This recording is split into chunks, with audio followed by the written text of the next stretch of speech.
The oppressive silence lasted exactly 1 second before the grand illusion of our civilized Christmas Eve dinner shattered completely into 1,000 jagged pieces. Serena did not gasp in shock. She did not cry gracefully, she simply erupted. Her wooden chair scraped against the polished marble floor of the Malibu cliffside megamansion as she lunged across the mahogany dining table with a terrifying, unhinged speed. Her manicured hand flew through the air, and before I could even brace myself, she slapped me hard across the left side of my face. The sharp, cracking sound echoed loudly off the vaulted ceilings of the opulent dining room. The sheer force of her erratic swing knocked her arm into my full crystal glass of expensive vintage Merlot. The expensive crystal shattered instantly against the edge of the table, sending a tidal wave of dark red wine splashing onto my pristine, custom-tailored white silk dress. The freezing liquid soaked instantly through the expensive fabric, leaving a blood-like stain spreading rapidly across my chest and lap. My cheek burned with a stinging, furious heat. The heavy imprint of her massive diamond engagement ring left a sharp, stinging scratch right near my jawline. I sat perfectly still. My breathing remained slow, deliberate, and entirely measured. I waited for the inevitable, parental intervention. I waited for my father to stand up and shout at her for resorting to unprovoked physical violence at a holiday dinner. I waited for my mother to hand me a linen napkin and ask if I was bleeding. Absolutely neither of those things happened. Instead, my mother, Eleanor, leaped dramatically from her chair and rushed entirely around the long table, completely ignoring my bleeding cheek and my thoroughly ruined silk dress. She grabbed Serena tightly by the shoulders, her voice trembling with frantic, entirely misplaced concern. "Serena, sweetie, are you all right?" Eleanor gasped, fussing over her golden child.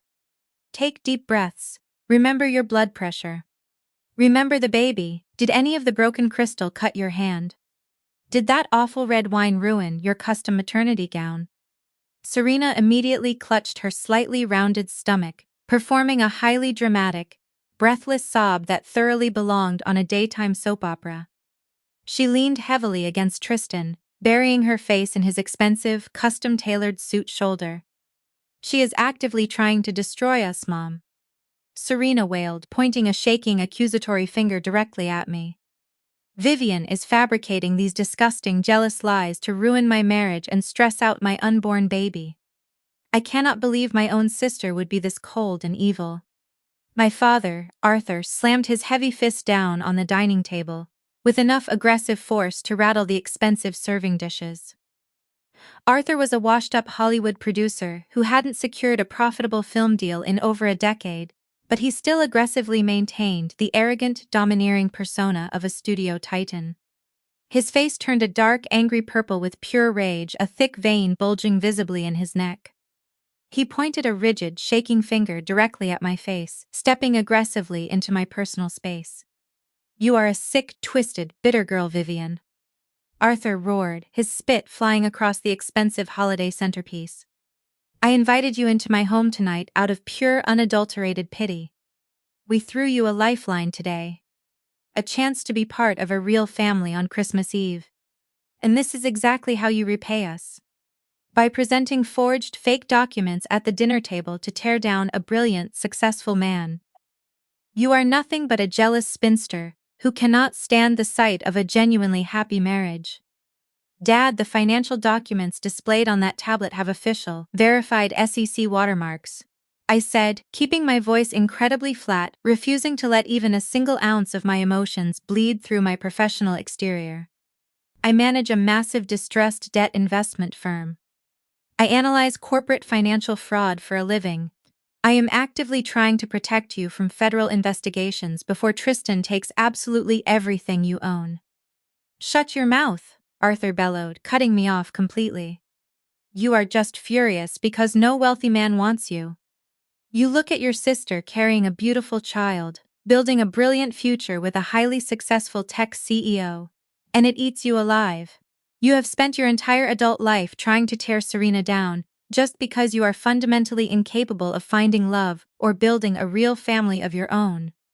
Eleanor turned her aggressive glare toward me, her heavily Botoxed face twisting with absolute, unfiltered contempt. You always do this, Vivian, Eleanor hissed venomously.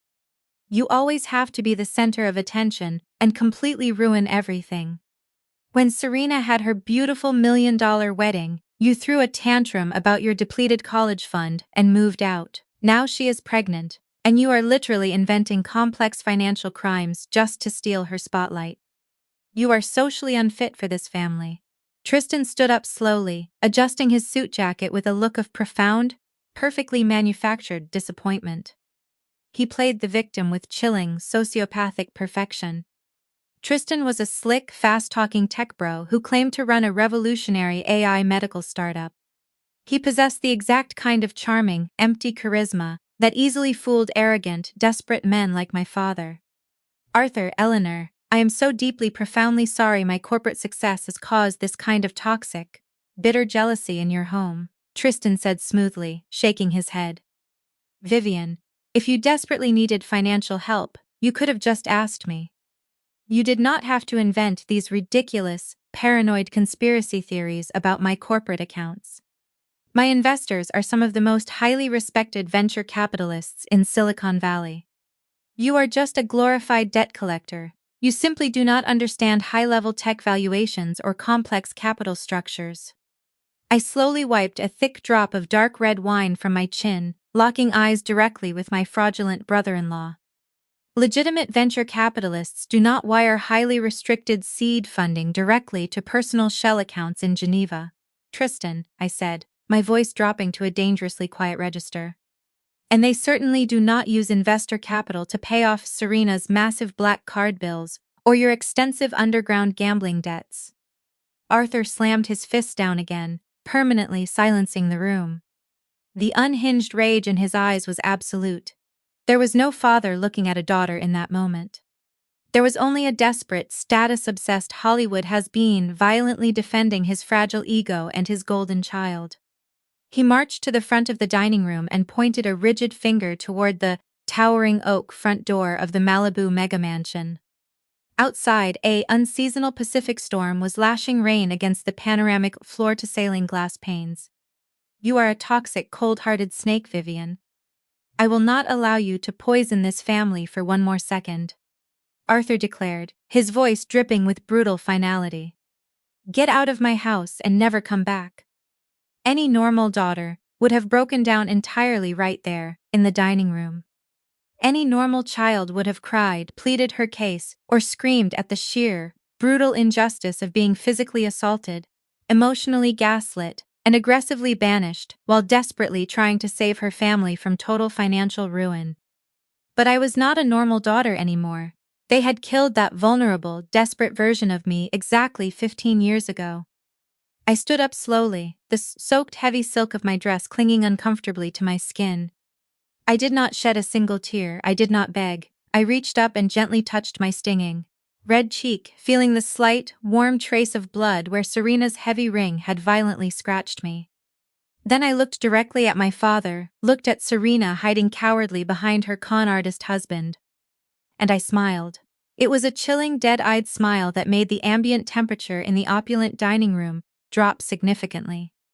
I let the silence stretch for a moment, allowing my unsettling, cold smile to burn itself permanently into their memories. Slowly and deliberately, I picked up a clean linen napkin from the dining table. I did not dab at my ruined silk dress. I brought the cloth carefully to my cheek, wiping away the small bead of blood and the splattered red wine with absolute, terrifying calm. I folded the napkin into a perfect square and placed it gently next to my untouched, expensive dinner plate. I turned my back on them and walked gracefully toward the grand foyer. My expensive heels clicked rhythmically against the polished marble floor, a steady, unbothered beat that echoed through the cavernous space. But my mother simply could not let me leave in peace. Eleanor followed right on my heels, her voice rising in a shrill, hysterical crescendo of toxic insults as I opened the mahogany coat closet. You are an absolute disgrace. Eleanor spat, crossing her arms tightly across her chest. We invite you here out of the pure goodness of our hearts on Christmas Eve, and you act like a savage animal. Look at you. You are 34 years old and you have absolutely nothing to show for it. No husband, no children, just a sad, empty penthouse in London and a completely worthless career. I slid my arms smoothly into my heavy black trench coat, adjusting the collar against my neck. I did not look at her yet. I just let her toxic insecurities spill out. You think you are so brilliant? Eleanor scoffed loudly, pacing aggressively behind me in the foyer. You think staring at boring spreadsheets all day makes you superior to us? You are nothing but a glorified debt collector, a bottom feeder. You aggressively scavenge off other people's misery, while Tristan and Serena are actually creating immense value in this world. You are a vulture, Vivian. That is exactly why nobody wants you. I picked up my leather handbag and my car keys. I turned slowly to face her, catching sight of Arthur, Serena, and Tristan standing at the entrance to the dining room, watching my departure exactly like a victorious royal court, banishing a peasant. A vulture, I repeated, my voice completely devoid of any emotional inflection. That is a very interesting choice of words, Mother. Because vultures only circle when they smell something completely dead. Arthur sneered aggressively, stepping up firmly beside my mother. Just get out and do not expect a phone call on your birthday. You are completely dead to us. I wrapped my scarf around my neck and placed my hand on the heavy brass handle of the front door. The chill of the metal seeped through my leather gloves. I looked at the four of them, actively memorizing the arrogant, secure expressions plastered on their faces. I will gladly leave, I said, my voice echoing clearly through the massive grand foyer. But I highly suggest you go back in there and eat as much of that roasted duck as you possibly can. Savor the expensive vintage wine, enjoy the warmth of that massive stone fireplace. Serena rolled her eyes dramatically, leaning her head affectionately on Tristan's shoulder. Oh my God, stop being so incredibly dramatic and just leave. I ignored her completely, locking my gaze directly onto my father. Because by sunrise, Arthur, not a single plate, not a single chair, and not a single brick in this entire estate will belong to you. Serena threw her head back and let out a loud, highly mocking laugh. It was that sharp, deeply condescending sound she had weaponized against me since we were teenagers. You are completely insane, Serena giggled, waving her diamond-clad hand dismissively at me. You are literally making empty, pathetic threats because you are humiliated. Just go back to London, Vivian. Arthur shook his head in absolute disgust. Pathetic. Absolutely pathetic. But I was not looking at Serena and I was not looking at Arthur. I was looking strictly at Tristan. His fake $1 million smile had completely vanished. The highly posture he had maintained all evening had collapsed instantly. His eyes were wide, darting frantically from my face to the tablet still resting on the dining room table, and back to my eyes. He was a con artist, and con artists possessed a sharp animal instinct for basic survival. He recognized the exact moment the hunt shifted. He knew I was not making a scene out of petty jealousy. He knew I worked in distressed debt. He knew I aggressively bought up toxic liabilities. And most importantly, he knew his own dark secrets. The realization hit him exactly like a physical blow to the chest. I pushed down the heavy brass handle and pulled the massive front door open. The freezing, torrential Pacific rain howled aggressively into the foyer, blasting cold moisture across the polished marble floor. The sudden drop in temperature made my mother gasp and cross her arms tighter. Merry Christmas, I said quietly, stepping out into the brutal driving rain and pulling the heavy oak door firmly shut behind me. The freezing rain whipped violently against my wet dress beneath my trench coat, biting sharply into my skin, but I felt absolutely nothing but pure unadulterated focus. I walked down the illuminated stone pathway toward my sleek black Range Rover, parked securely in the sprawling circular driveway. The storm was falling heavily now, coating the manicured lawns of the Malibu estate in a thick layer of mud and debris. I unlocked my car, the bright headlights flashing in the dark. But before I could even reach the heavy door handle, the massive front door of the mansion burst open violently behind me. Wait! The panicked shout cut sharply through the howling wind. I turned around slowly. Tristan came sprinting aggressively out into the freezing, torrential rain. He had not even stopped to grab his coat or an umbrella. He was running wildly across the slick driveway in his expensive, custom-tailored suit, his leather dress shoes slipping awkwardly on the wet stones.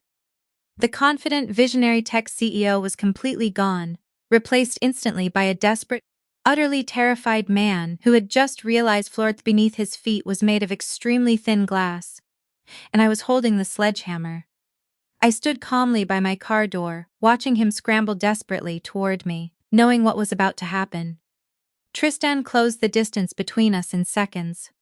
The rain was already soaking through the shoulders of his suit jacket, plastering his expensive haircut to his forehead. His polished, charismatic executive persona, which had just been holding court in my parents' dining room, was erased. In his place stood a frantic, heavily sweating man, whose carefully constructed house of cards was suddenly vibrating violently under the immense weight of severe reality. He did not stop at a polite conversational distance. He kept walking aggressively until he was mere inches away from me, attempting to use his commanding physical height to loom threateningly over my frame. His broad shoulders blocked out the warm, glowing light of the mansion's porch, casting a dark, highly imposing shadow directly over me. He took another step forward deliberately, backing me right up against the freezing, wet metal door of my Range Rover. It was a classic, highly predictable corporate intimidation tactic. Use physical space to dominate, project blind, loud aggression, force the opponent to shrink and rapidly submit. I felt the icy steel of the car door pressing firmly through my trench coat, but I kept my spine perfectly straight.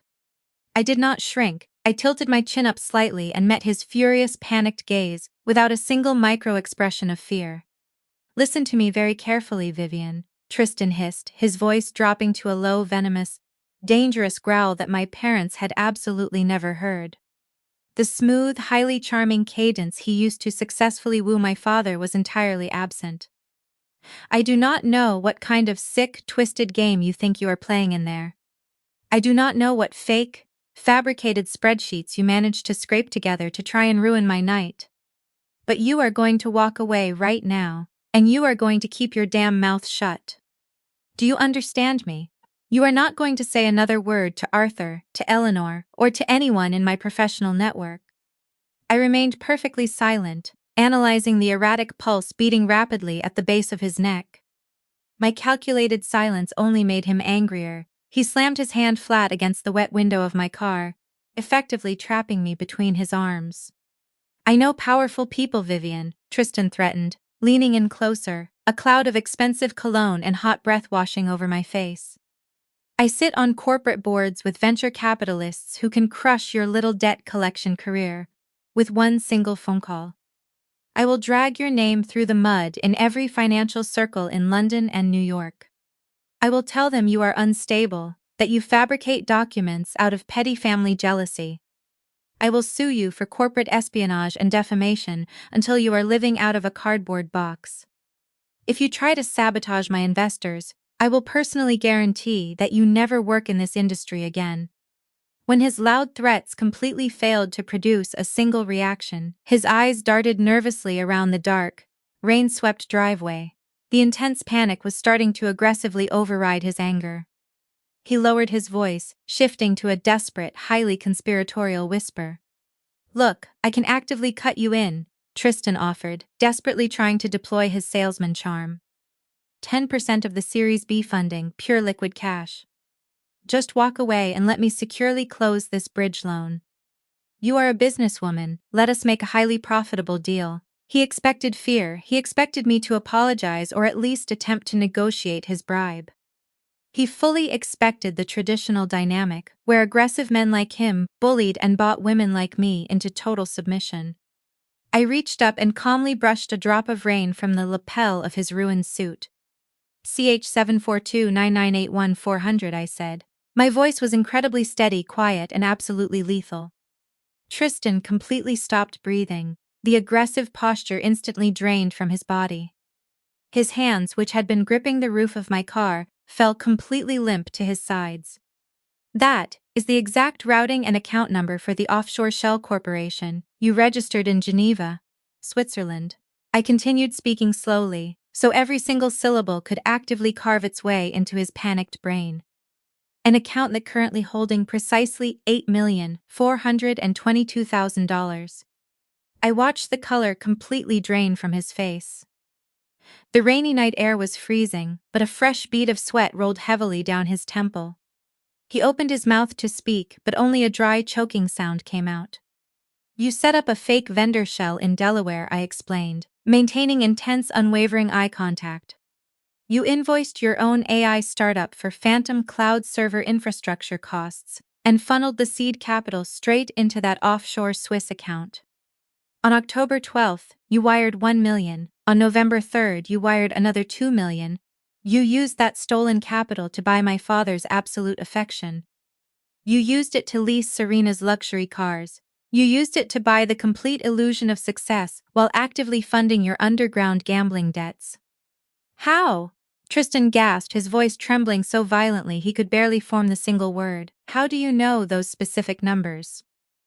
Those accounts are heavily encrypted. They are buried behind layers of complex dummy corporations. I buy bad debt, Tristan, I replied, my tone devoid of any empathy. I do not just look at what people owe. I track where the money went. When I find a leak, I follow the pipes. You thought you were ingenious for moving money offshore, but you left digital fingerprints all over the wire transfers because you were far too to hire a real financial cleaner. You left a visible trail a mile wide. Tristan took a physical step back, his legs visibly shaking. The intimidating, towering posture was completely broken. He looked exactly like a man standing on the gallows, watching the executioner's hand move decisively toward the lever. He wrapped his arms around himself, suddenly violently aware of the freezing rain. He began hyperventilating, his breath coming in short, ragged clouds as the absolute reality of his destruction settled over him. I stepped forward, smoothly closing the distance he had just created. I raised my hand and firmly tapped my index finger twice against his chest, right over his rapidly racing heart. You do not have investors, Tristan, I said softly, delivering the final, fatal blow to his ego. You have victims, and I completely own you. I turned my back on his gasping, trembling figure. I opened the heavy door to my Range Rover, slid into the heated leather seat, and started the engine. The powerful roar of the motor cut sharply through the winter storm. I shifted the car into drive and pressed the gas pedal. As I pulled out of the circular driveway and headed down the dark, rain-covered street, I glanced in my rearview mirror. Tristan was still standing there in the freezing storm, clutching his chest, heavily hyperventilating in the rain as his entire fraudulent empire crumbled to dust. The heated, leather steering wheel of my Range Rover felt highly grounding beneath my bare hands. I turned the climate control onto maximum, letting the dry, hot air blast away the lingering chill of the Malibu rainstorm and the highly residue of my family's dining room. The heavy all-terrain tires crunched satisfyingly over the wet pavement as I navigated the winding, cliffside streets of the ultra-wealthy neighborhood. These were the exact streets I was banished from 15 years ago, when I had absolutely nothing but a duffel bag and a shattered heart. Tonight, I was driving through them as an executioner. I tapped the touchscreen on my dashboard, bypassing the cheerful holiday music stations, and initiated a secure, highly encrypted call. It rang exactly twice. My lead attorney, Victor, never slept when a massive financial play was in active motion. Tell me you did not actually eat the caviar, Vivian. Victor's voice filled the quiet cabin of the SUV, his tone crisp and highly alert despite the late hour. I hear Eleanor buys the cheap stuff and tries to pass it off as beluga. I barely survived the appetizers, I replied, keeping my eyes locked on the slick road ahead. They served a healthy portion of complete delusion, garnished with a physical assault. Serena slapped me. Arthur threw me out into the rain. A sharp, highly intake of breath hissed loudly through the car speakers. Assault. Do you want me to actively dispatch local law enforcement right now? We can have her arrested for battery, before the dessert plates are even cleared from their table. No, I said, a genuine chilling smile finally touching my lips in the darkness of the car. Handcuffs are entirely too temporary for what they truly deserve. I prefer permanent generational ruin. Give me the current status on the Malibu portfolio. I heard the rapid, highly clacking of a mechanical keyboard on Victor's end. Pulling up the master file now, your father truly is a spectacular study in absolute financial incompetence. To actively maintain the illusion of being a wealthy Hollywood player, Arthur quietly leveraged the family estate to the absolute brink. 2 years ago, when Tristan's fake tech company needed quote-unquote seed capital to keep up appearances, Arthur could not secure a traditional bank loan. His credit profile was already heavily bleeding out from Eleanor's exorbitant shopping habits and Serena's luxury lifestyle. So he went to the shadow markets, I know, I prompted, already knowing the answer but needing to explicitly hear the trap confirmed out loud. Victor said, his tone dripping with professional disgust. He took out a predatory mezzanine loan from a secondary private equity group. $10 million. The terms were, Vivian, 20% interest. A balloon payment structure specifically designed to force an eventual default, and your father was enough to cross-collateralize it, with everything he had left to his name. The house, the vintage car collection, Serena's jewelry. He literally bet his existence on Tristan's startup, going public and making him a billionaire. And the original lenders bundled that debt and put it on the secondary market to offload the risk. Which is exactly where we swooped in, I said, the heater finally warming the damp, wine-soaked silk of my dress. 6 months ago, our distressed debt fund utilized a highly blind proxy LLC to purchase that specific portfolio for pennies on the dollar. Victor confirmed, a hint of dark corporate triumph ringing in his voice. We aggressively acquired the paper, the liens, the collateral rights, everything. Arthur thinks he owes money to a faceless corporate entity registered to a post office box in Delaware. He has absolutely no idea that his ultimate creditor, the entity holding the financial leash around his neck, is his own discarded daughter. I navigated a sharp turn, the heavy vehicle gripping the wet asphalt flawlessly. Has he tried to make contact with the proxy servicer today? He has been calling the automated line non-stop since Monday morning. Victor chuckled softly, leaving desperate, sweaty voicemails. He has missed 3 consecutive monthly payments. Vivian. He has completely tapped out of liquid cash. He keeps begging the automated machine for a forbearance, claiming his son-in-law is about to close a massive venture capital round that will clear the entire balance.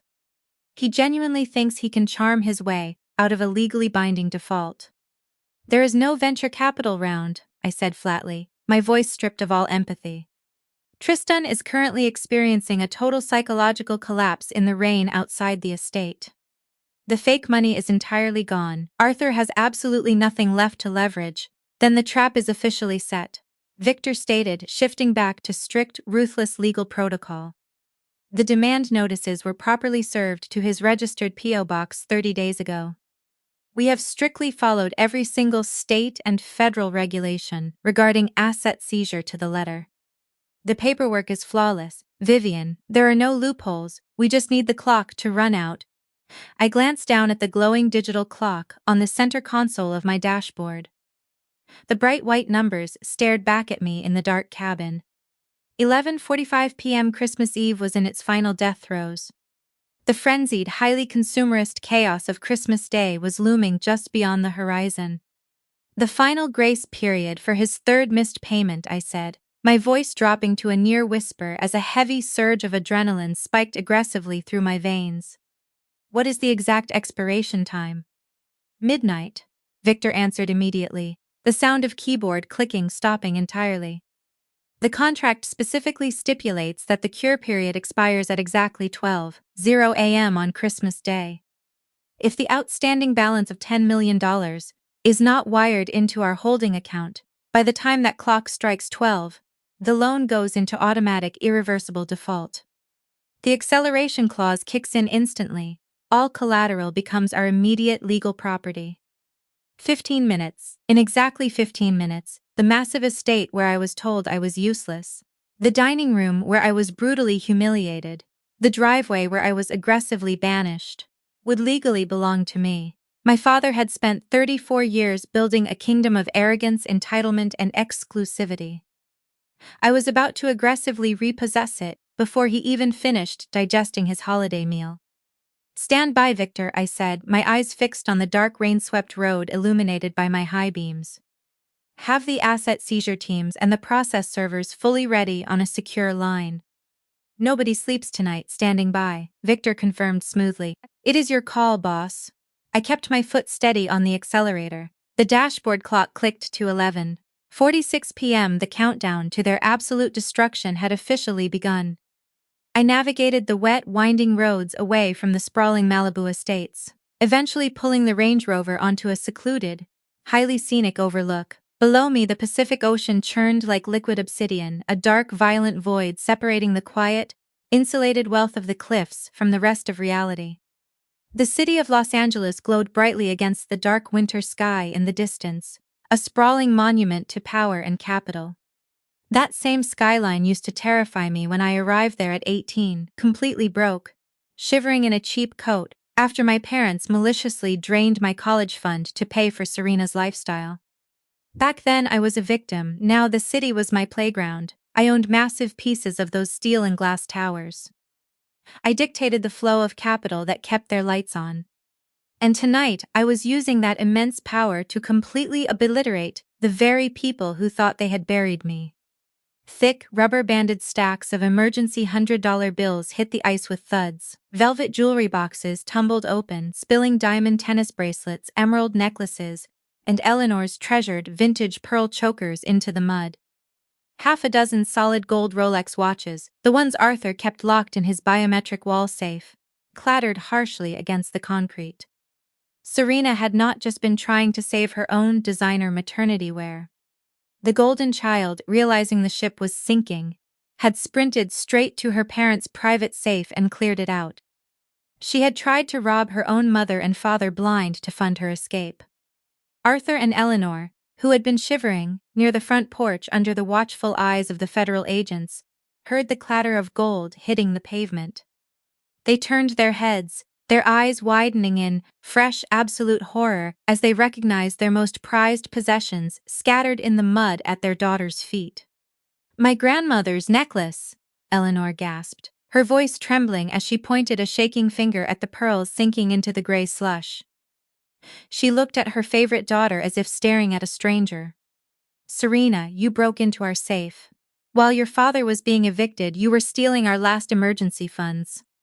Serena dropped the empty Birkin bag. She fell to her knees in the freezing mud, frantically clawing at the icy ground, trying to scoop up the scattered stacks of wet cash and shove them into the pockets of her silk pajamas.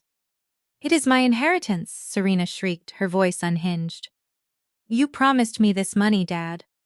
You said I would never have to struggle. I need this for the baby. Tristan is gone. I need the cash." The county sheriff, who had been monitoring the perimeter, marched down the stone pathway. He did not ask her to stop. He reached down, grabbed Serena by the back of her silk collar, and hoisted her roughly to her feet. "Step away from the seized assets right now," the sheriff commanded, his voice booming with absolute, unforgiving authority. "Every single item on the ground is now the legal property of the primary creditor. If you attempt to conceal or remove one more dollar bill from this property, I will place you in handcuffs for grand larceny and obstruction of justice." Serena froze, her wet hands hovering over a glittering Rolex.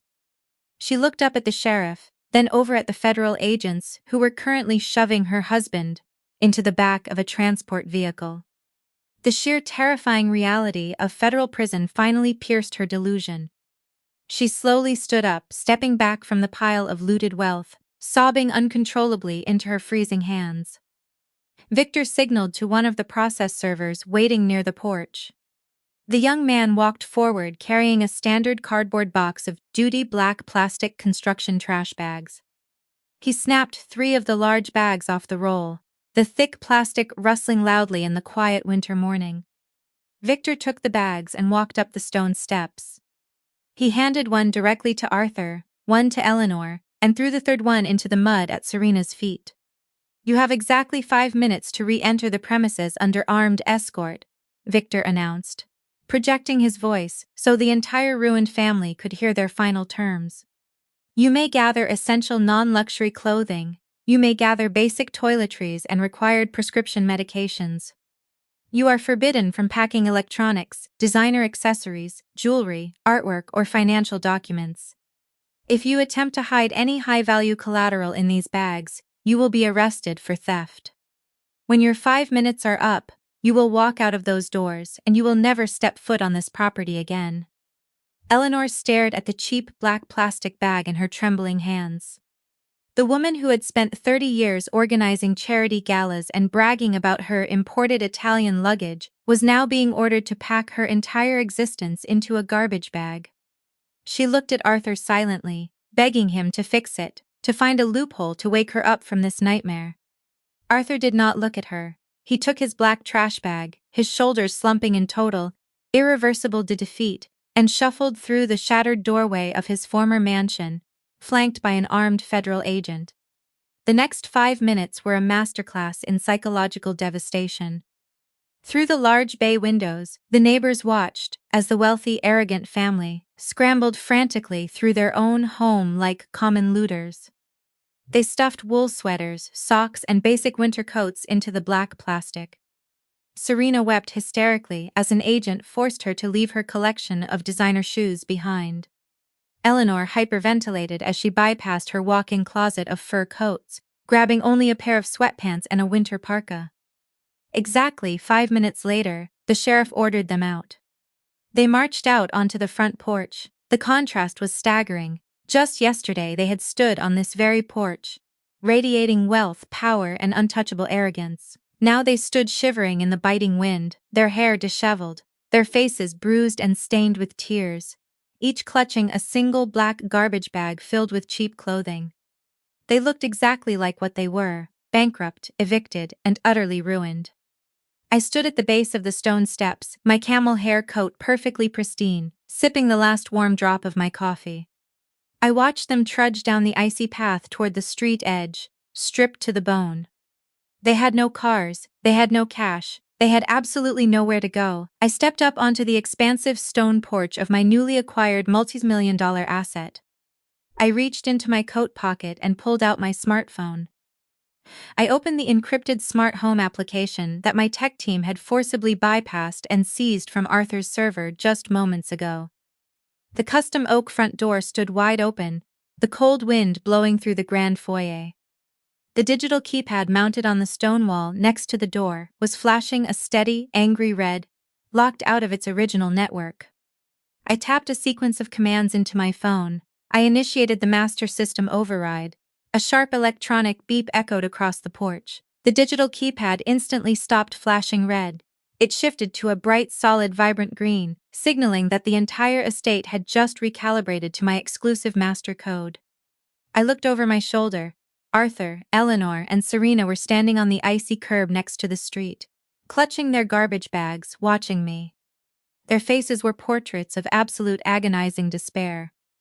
I did not wave, I did not smile. I simply reached out and grabbed the brass handle. With one smooth, deliberate motion, I pulled the oak door shut. The steel deadbolts engaged automatically with a loud, mechanical, and deeply satisfying click, permanently locking my family out in the cold. 3 months later, the brutal winter storms had long since melted away, replaced by the crisp, biting winds of early spring in Manhattan. I sat at the head of a polished glass conference table in my midtown office, finalizing the quarterly reports for my distressed debt fund. The aggressive acquisition of Arthur's loan portfolio had yielded a phenomenal return on investment, solidifying my firm's reputation as a ruthless entity in the secondary market. The financial world praised my tactical brilliance, unaware of the deep personal history tied to that specific ledger. The legal briefs on my desk painted a vivid picture of absolute devastation. Tristan was not just denied bail, he was negotiating a plea deal that would guarantee him a minimum of 10 years in a federal penitentiary. The prosecutors had seized every hidden account, leaving him to rot in a concrete holding cell without a single dime for commissary snacks or a private defense attorney. Arthur and Eleanor were faring even worse out in the real world. The foreclosure of the Malibu estate did not magically erase their financial obligations. The deficiency judgments from their various defaulted credit lines meant that any legally earned income was instantly garnished by multiple creditors. The former country club elites were now renting a tiny, roach-infested studio apartment deep in a forgotten industrial sector of Queens. Arthur, a man who used to scream at financial advisors over minor portfolio dips, was now working the graveyard shift, stocking inventory at a big-box retail store. His knees were failing, his pride was broken, and his minimum wage paycheck was devoured by taxes and debt collectors before it even printed. Eleanor fared no better. The woman who once spent $10,000 on a single weekend spa retreat now spent 8 hours a day standing on her swollen feet, folding cheap synthetic sweaters at a discount clothing outlet.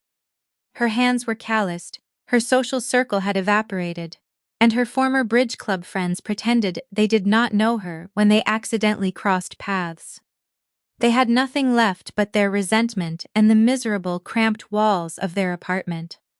But the most poetic execution of karma belonged to Serena. The golden child was currently in her 3rd trimester, pregnant and abandoned. When the federal agents hauled Tristan away, Serena had immediately filed for divorce, desperately hoping to sever herself from his criminal liability and shield whatever hidden cash she thought she could salvage. It was a spectacular failure. The government seized her frozen bank accounts, liquidated her jewelry, and flagged her social security number. Stripped of her fraudulent wealth and her enabling parents, Serena faced the ultimate terror for a spoiled socialite. She actually had to get a job. Lacking any real-world skills, a college degree, or a basic work ethic, her employment options were severely limited. She was forced to take a job as a waitress at an upscale, hyper-exclusive French bistro in the heart of Manhattan. It was the exact type of pretentious, overpriced establishment where she used to spend her afternoons snapping her manicured fingers at the service staff, complaining about the temperature of her sparkling water, and leaving insulting $0 tips. Now she was the one wearing the stained apron, forced to smile and bow her head to wealthy patrons who looked right through her. I stepped out of my sleek black car and handed the keys to the valet, standing in front of that exact French bistro. I had not picked the restaurant to torture my sister. My newest client, a ruthless real estate developer, had chosen the location for our introductory lunch. The universe simply possessed a phenomenal, razor-sharp sense of irony. I walked through the glass doors, the warmth of the bustling restaurant enveloping me. I wore a sharp tailored navy blue power suit, my heels clicking confidently against the polished mosaic floor. The maitre d' greeted me immediately, recognizing my name from the exclusive reservation list, and escorted me to a prime corner booth bathed in natural light. My client was running 10 minutes late, which gave me a moment to sip my sparkling water and review my digital portfolio on my tablet. The ambient noise of clinking silver and wealthy chatter filled the room. I kept my eyes on my screen, focused on the upcoming negotiation. I heard the soft, hesitant scuff of rubber-soled work shoes approaching my table. "Good afternoon, welcome to Le Bâtard. My name is Serena, and I will be taking care of you today. Can I start you off with an appetizer, or perhaps a look at our wine selection?" The voice was exhausted, strained, and painfully familiar. It lacked the arrogant, piercing shriek that usually defined her tone. It was the beaten, submissive voice of a service worker, desperate not to anger a high-paying customer. I slowly locked my tablet screen. I placed it gently onto the pristine white tablecloth. Then I looked up. Serena was standing next to my booth. She wore a tight, uncomfortable black uniform shirt that stretched awkwardly over her pregnant belly. A thick white canvas apron was tied around her waist, stained near the pocket with what looked like balsamic vinaigrette. Her hair, which used to cost hundreds of dollars to maintain, was pulled back into a messy, frizzy knot. She held a cheap plastic notepad and a pen, her posture slumped from carrying trays all afternoon. She had not looked at my face when she delivered her rehearsed greeting. Her eyes had been focused on her notepad, but when the silence stretched for a fraction of a second too long, Serena finally looked up. Her pen slipped from her trembling fingers and clattered loudly onto the marble floor.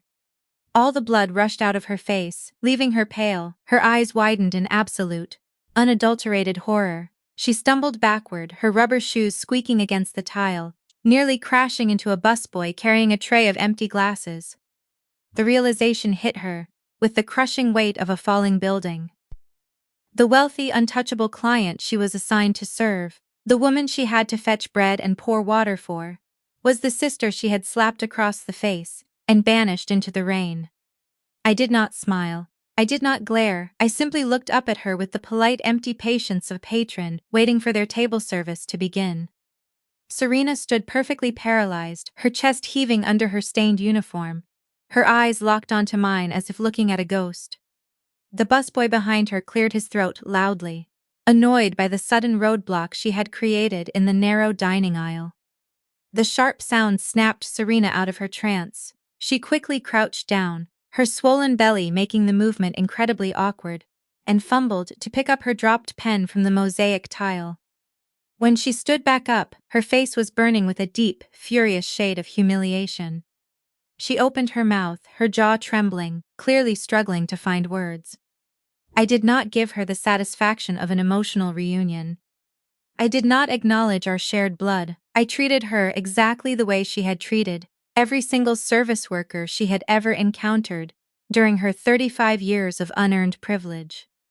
I treated her like she was invisible. "I will take the sparkling water, please," I said, my voice crisp, professional, and dismissive.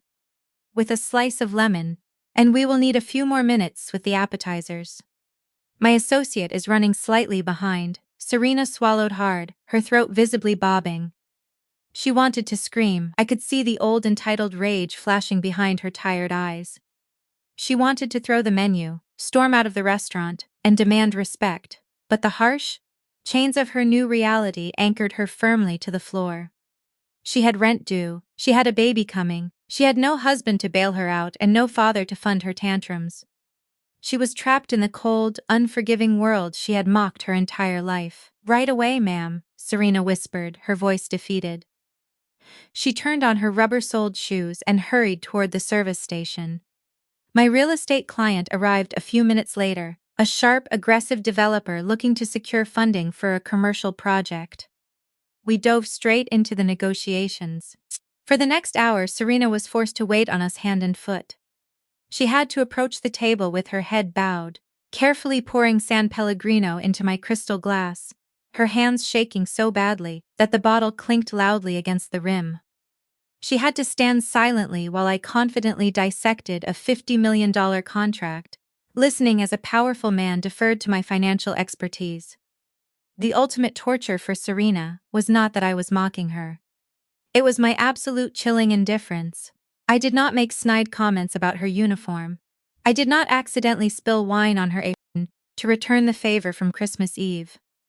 I simply let her perform her menial labor, ignoring her presence, while I wielded the kind of corporate power she used to pretend Tristan possessed. When the lunch concluded and the developer shook my hand to seal our lucrative deal, Serena returned to clear our plates. She used a small metal crumber to meticulously scrape the breadcrumbs off the white tablecloth right in front of my chest. It was the absolute lowest point of her life, performing manual labor for the sister she had slapped and banished. She placed the leather check folder on the table. I did not look at the total. I pulled out my metal corporate card and handed it to her. She processed the payment and returned the slip for my signature. The bill was nearly $300. I picked up the pen and wrote the tip, $5,000. I did not do it out of pity. I did not do it to be kind. I did it because it was the final and devastating nail in the coffin of her pride. Leaving a life-saving tip for my ruined sister was the ultimate display of absolute supremacy. It forced her to make a brutal choice. She could either tear up the receipt to preserve her last shred of dignity, or she could swallow her pride, accept my charity, and use my money to buy groceries. I signed my name with a sharp flourish, stood up, and buttoned my suit jacket. I walked out of the French bistro without a single backward glance, leaving Serena staring at the receipt with fresh, agonizing tears streaming down her face. She kept the money. The power dynamic was permanently cemented. Later that afternoon, my driver navigated the familiar winding roads of the Malibu suburbs. We passed the iron gates and pulled into the circular driveway of the estate. The winter storm had melted away, revealing the sprawling green lawns of early spring. but the property looked fundamentally different. There were no luxury sports cars parked near the garage. There were no caterers setting up for an exclusive cocktail party. Instead, the driveway was lined with duty work trucks, commercial dumpsters, and scaffolding. I had not moved into the mansion. I had zero intention of living in a house poisoned by decades of narcissistic abuse and shallow materialism. But I had not sold it to another wealthy family either. I had found a much more poetic use for Arthur and Eleanor's former kingdom. I stepped through the front doors, bypassing the grand foyer where I had once been threatened by a fraudulent tech CEO. The interior was unrecognizable. The expensive Italian leather sofas and the antique Persian rugs were gone. The walls had been stripped down to the studs. Construction crews wearing hard hats were tearing out the custom mahogany fixtures. I walked into the dining room, the exact spot where the Christmas massacre had taken place. The long formal dining table had been replaced by a sprawling sheet of plywood, covered in architectural blueprints. The general contractor, a rugged, no-nonsense man who was managing the renovation, looked up as I approached. "Good afternoon, Vivian," he said, tapping a pencil against the schematics. "The demolition phase on the second floor is officially complete. We have successfully reconfigured the master suite into individual residential dormitories. The industrial kitchen upgrade has passed the city inspection, and the communal counseling rooms on the ground floor are ready for drywall tomorrow." I looked down at the blueprints, tracing the new layout with my finger. I was converting the multi-million-dollar estate into the primary residential headquarters for a newly registered, non-governmental organization.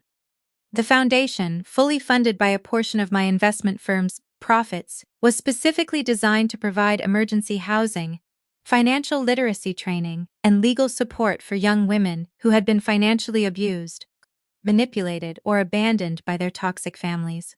I was physically ripping out the legacy of Arthur's arrogant exclusivity and replacing it with a sanctuary for people who had survived the exact same trauma I had. The house that was meant to be a monument to their fake superiority was going to become a monument to their victims. "The plans look flawless," I said, pulling a sleek pen from my jacket pocket. "You have authorization to proceed with the final construction phase.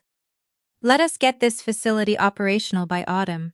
I signed my name across the bottom of the master permit, officially greenlighting the final transformation of the estate. The dark energy of my past felt like it was finally dissolving into the fresh, spring air, blowing through the open, gutted windows. Just as the ink dried on the paper, my phone buzzed against the wooden table. I picked up the device, the screen illuminated with a new message notification. It was not an email from Victor or a calendar alert from my assistant. It was a sprawling wall of text from an unsaved number. I did not need caller ID to recognize the desperate, frantic cadence of the writing. It was from Eleanor. The message was a frantic, rambling essay, filled with spelling errors and wild emotional swings. She detailed the absolute misery of the roach-infested apartment in Queens. She complained about her swollen feet from her retail job. And then, burying the lead beneath a mountain of self-pity, came the ultimate sickening request. She was begging for a loan. She claimed Serena's due date was approaching, the baby was coming, and they had absolutely zero cash for a crib formula or basic medical supplies. Eleanor was invoking the name of her unborn grandchild, desperately pleading for family loyalty, and begging me to wire them emergency funds before they were destitute. I stood in the center of the gutted dining room, the construction dust swirling in the shafts of early spring sunlight. My eyes traced the frantic, sprawling block of text glowing on my phone screen. Eleanor had managed to pack 34 years of toxic manipulation, gaslighting, and absolute delusion into a single digital message. "Vivian, you have to help us." The text began with a desperate pleading tone before immediately pivoting into aggressive demands. "Serena is due in 3 weeks. We have absolutely zero cash. The baby needs a crib formula and winter clothes. You cannot let your own flesh and blood sleep in a cardboard box in a roach-infested apartment in Queens. Tristan ruined us. We are victims here. You have millions of dollars. You proved your point. But now an innocent child is involved. You are an aunt. We are your family. God will punish your cold heart if you turn your back on a helpless baby. Wire us $10,000 right now. Call me immediately. I stared at the glowing pixels. I stood in the exact physical location where just months ago my father had thrown me out into a freezing storm to protect a fraud. I stood where my mother had watched my sister slap me across the face, and then rushed to check if my sister's maternity dress had been stained. I waited for the familiar burning spike of adrenaline to hit my chest. I waited for the crushing weight of lifelong guilt to settle over my shoulders. I waited for the desperate screaming urge to type out a thoroughly documented response, detailing exactly how they had brought this absolute ruin upon themselves. I waited to feel the need to defend my character against her threat of divine punishment. But as I stood there listening to the distant rhythmic hammering of the construction crew rebuilding the estate, the profound realization washed over me. The adrenaline never came, the guilt was evaporated. The anger, the bitter resentment, the desperate childhood need to force them to understand my perspective. It was all gone. I looked at the message and I felt absolutely nothing. There was no sadness, there was no joy, there was no petty, vindictive thrill at reading my mother beg for scraps. I looked at the frantic words of a woman who had spent my entire life breaking my spirit. And I felt the exact same level of emotional attachment I would feel reading a spam email from a stranger. The opposite of love is not hate. Hate requires passion, hate requires energy, hate requires you to care deeply about the object of your fury. The true opposite of love is absolute, chilling indifference. Eleanor was trying to use a yet-to-be-born child as a financial hostage. She was refusing to acknowledge that Arthur had gambled their entire existence on a Ponzi scheme. She was demanding I fix a disaster they had engineered. Sending her $10,000 would not save that baby. It would just feed the parasite. It would teach them that my boundaries were negotiable.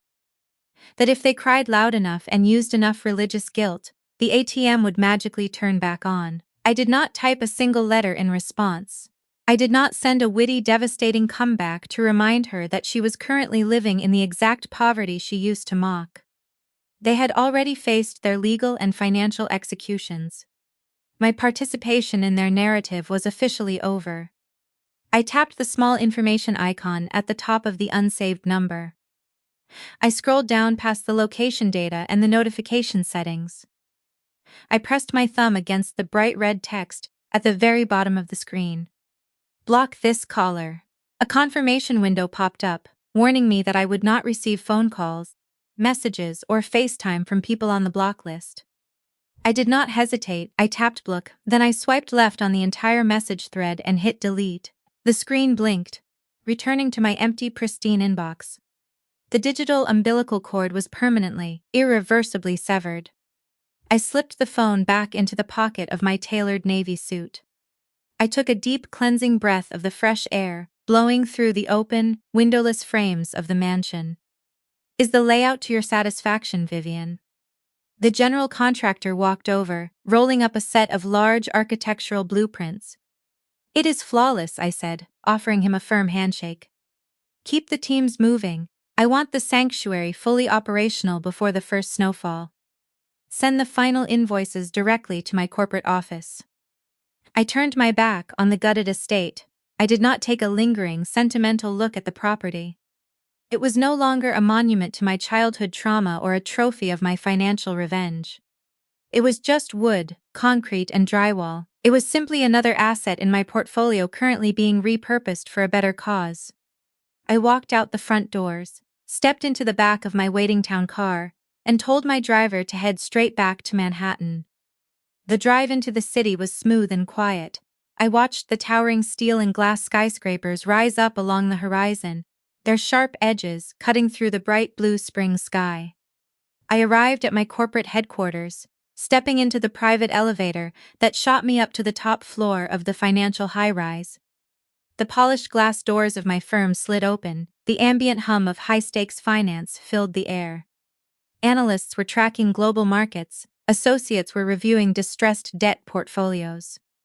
I walked past them, my heels clicking confidently against the marble floor, in my element. I approached the glass-walled boardroom, at the end of the hall. My executive team was already seated around the long table, reviewing the projections for our next multi-million-dollar acquisition. As I opened the glass door, the morning sunlight flooded the room, reflecting brilliantly off the polished mahogany table and illuminating the panoramic view of the empire I had built with my own two hands. My phone remained silent in my pocket. I took my seat at the head of the table. I looked at the brilliant, dedicated professionals who respected my intellect, valued my leadership, and stood by me through every corporate battle. This was my true family. This was my legacy. I opened my portfolio, feeling a profound, absolute lightness in my chest. For the first time in 34 years, there was no shadow looming over my shoulder. There were no arrogant voices telling me I was not enough. I looked out at the bright, endless horizon of the city skyline and I smiled. It was not a smile of vengeance or a smirk of petty victory. It was a genuine, beautiful, unburdened smile. I had survived the fire. I had burned their fraudulent kingdom to ash. And now, the rest of my life belongs solely to me. The story of Vivian's financial revenge highlights a profound lesson about healing. True power doesn't come from vengeance, but from absolute, chilling indifference. For years, she chased the validation of a toxic family that viewed her as disposable. Yet, her ultimate victory wasn't seizing their mansion or freezing their accounts. It was reading her mother's desperate text and feeling absolutely nothing. This teaches us that we cannot heal by waiting for our abusers to change.